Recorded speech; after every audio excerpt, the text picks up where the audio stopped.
Assalamualaikum warahmatullahi wabarakatuh. Perkenalkan, nama saya Gifari Farhan. Saya berasal dari Letik 19.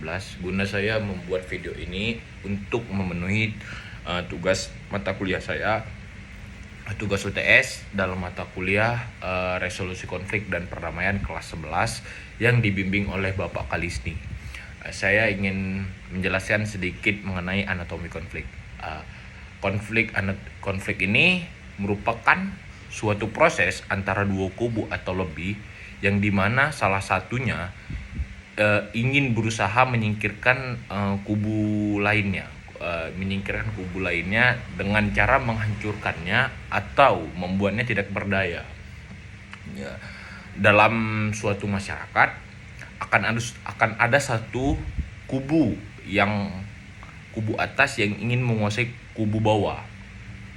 Kelompok ini dibagi menjadi berdasarkan kekuatan, kemampuan, kekayaan, dan kekuasaannya.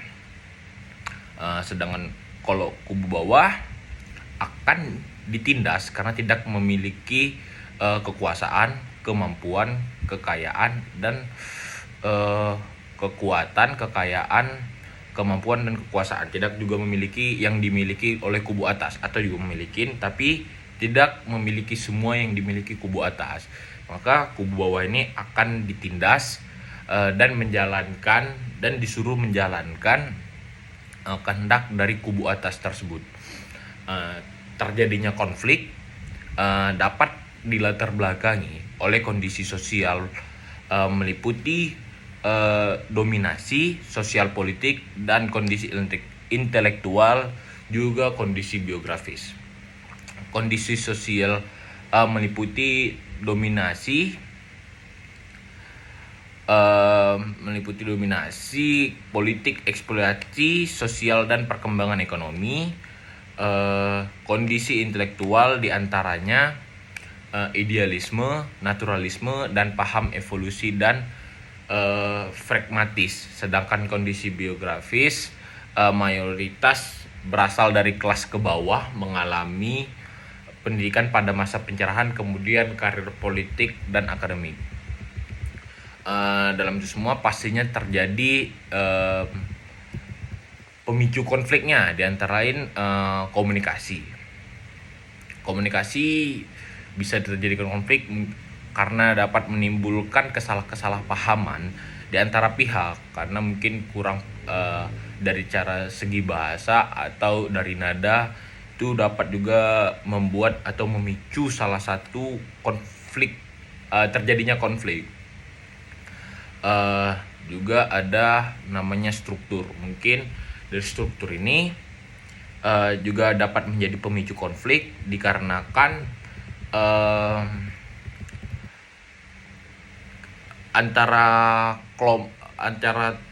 ketua dengan anggota tidak ada kepemahaman yang sama, atau kurangnya juga interaksi dari komunikasi bisa jadi.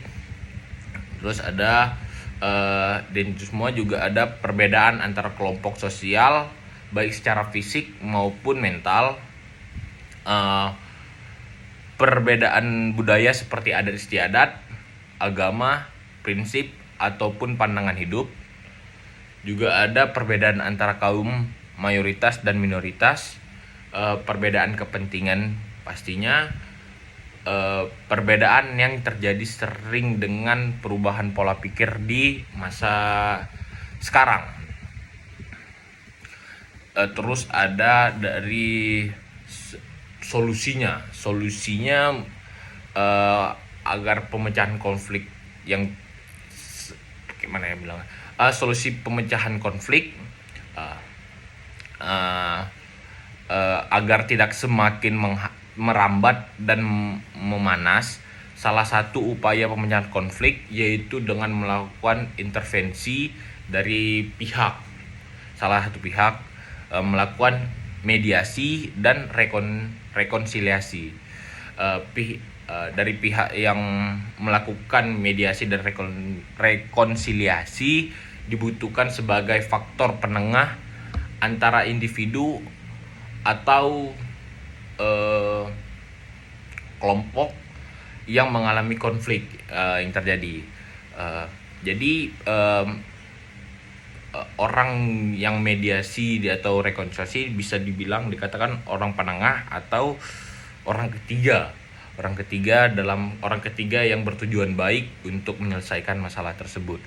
Jadi orang menengah tersebut atau kubu yang menengah tersebut atau kelompok tidak boleh memilih salah satu pihak yang terlibat ke dalam konflik sehingga sebagai mediator akan mendengarkan permasalahan yang terjadi dari masing-masing mediator tersebut sehingga penengah dan penyelesaian konflik. Apabila konflik telah selesai hingga proses mediasi, maka untuk pencegahan terjadinya konflik itu berulang dilakukan rekonsiliasi antara kedua belah pihak yang terlibat dengan membuat perjanjian atau lainnya.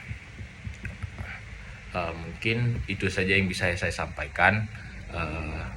Mohon maaf kalau saya sering berkata, juga mohon maaf apabila ada kesalahan. Wassalamualaikum warahmatullahi wabarakatuh.